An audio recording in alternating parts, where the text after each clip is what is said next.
as regards the issue of recapitalization, we know this is not the very first time we'll be experiencing recapitalization. We did one in the year 2006, and we believe this one is better arranged based on the lessons we learned from the previous one. To us, I think it's needed at this point in time, because whether we like it or not, indirectly or directly, the value of Naira is already depreciated.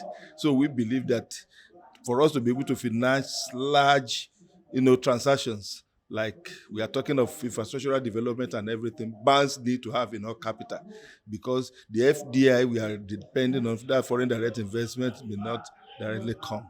So we believe if the banks are, if they have enough cash, they'll be able to finance those large transactions. And there are also some things, that are very good in the new initiative. Number one is that the time frame is very, very reasonable.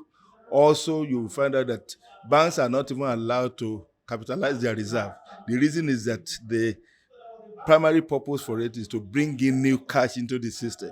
And we also believe that it's going to generate there are a lot of multiplier effects that is likely to follow, especially, the recapitalization. Most of these banks are already, they're on the stock exchange, which means that stockbrokers, investors, individuals, operators within that capital market, the activities there will increase commensurately, and that will help the system as a whole. And we also believe that because some of our banks are already operating outside the country, there will be some investors coming, bringing in money from abroad into the system, because our greatest concern now is how we can open our economy up so that others can participate. And we believe all these things will be handled by that process. As regards the soundness of the banks, the parameters for the soundness of banks are determined by two main regulators, that is the CIBN and also the NDIC. These institutions have come forward to say that this banking system is sound,